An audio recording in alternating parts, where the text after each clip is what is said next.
Hello friend, welcome to my YouTube channel Aman NCERT online classes. तो friend, आज फिर से हम बात करने वाले हैं ट्रिग्नोमेट्री पे।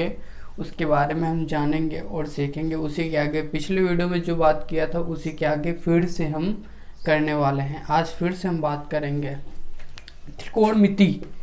आपको मैं बता दूं, अच्छा दोबारा से मैं बताने जा रहा हूँ त्रिकोणमिति, ठीक है ना। इसका मतलब होता है तीन, गोनो मतलब होता है भुजा, इसका मेट्री का मतलब होता है मापना। तीन भुजाओं को मापना क्या कहलाता है? ट्रिग्नोमेट्री, ठीक है, त्रिकोणमिति। आपको ये समझ में आ गया होगा। उसके बाद मैं बता दूं, मैंने बताया था sine cos tan cosec sec cot, उसके बारे में बताया था। उसके बाद लाल बटे कक्का के बारे में बताया था। तो फिर से पिछले वीडियो में, कल के वीडियो में मैंने बात किया था कि जब त्रिभुज हो उसमें से एंगल दिया हो, कोई भुजा ज्ञात करनी हो तो आप कैसे निकालेंगे। उसी प्रकार आज भी है। त्रिभुज ABC में कोण भी 90 है तथा AB बराबर BC बराबर 5 है, तो साइन ए tan C ज्ञात करना है। तो देखिए त्रिभुज ABC, तो A ये हो गया, B ये हो गया, C ये हो गया। B ये क्यों हुआ? क्योंकि कोण B क्या है? 90। तो ये देखिए ये क्या हो गया? 90 हो गया। इसके बाद कह रहा है AB बराबर BC, मतलब कि AB कितना है? 5 है और BC कितना है? 5 है। AB कितना है? 5 सेंटीमीटर है और ये भी 5 सेंटीमीटर है। अब आपको कर्ण नहीं मालूम। सबसे पहली बात तो आपको वो तीनों भुजाएं ज्ञात होनी चाहिए। आपको 2 दिया है, 1 नहीं दिया है। इसके लिए आपको क्या करना पड़ेगा? पाइथागोरस प्रमेय से आपको कर्ण निकाले हैं। ये क्या है? लंब है, ये क्या है? आधार है, और ये क्या है? कर्ण। तो आपको ये नहीं मालूम है, तो ये कैसे निकालेंगे? पाइथागोरस प्रमेय से।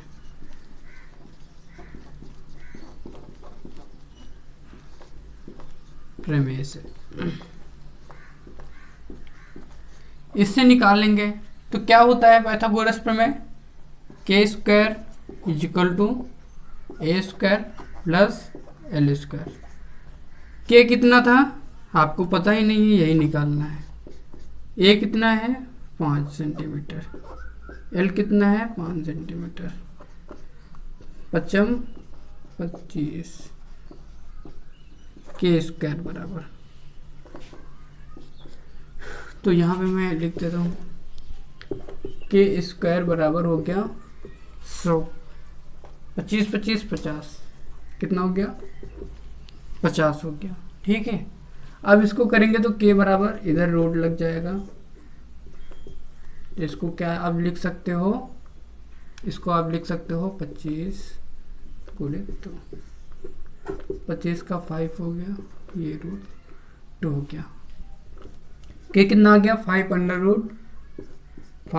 रूट 2। आपका 5 अंडर रूट 2 आ गया।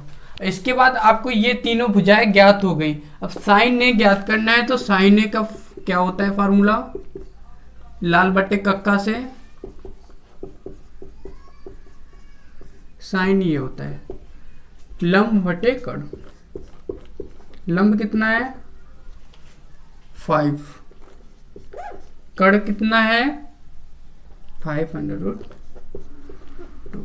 5 कैंसिल हो गया, 1 अपॉन अंडर रूट 2। साइन ए कितना निकल आया? 1 अपॉन अंडर रूट 2।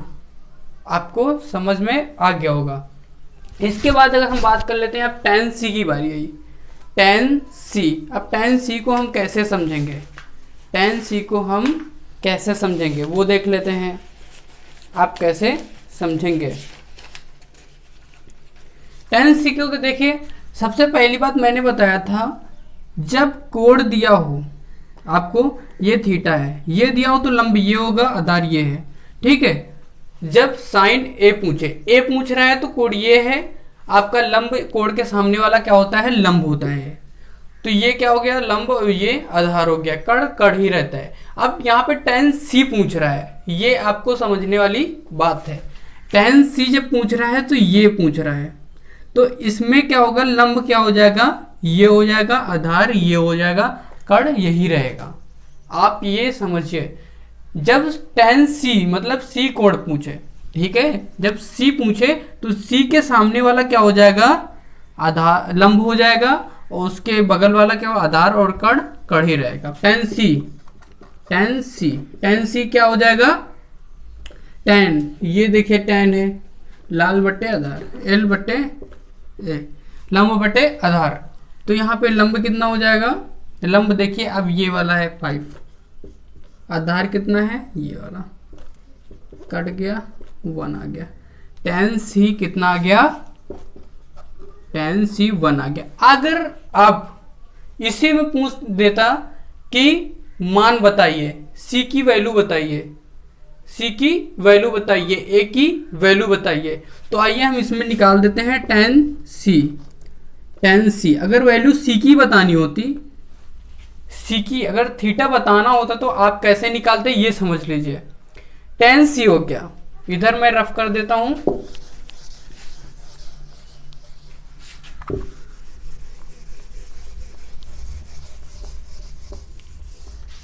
अब tan c अगर निकालना होता, इसको भी रफ कर देते हैं,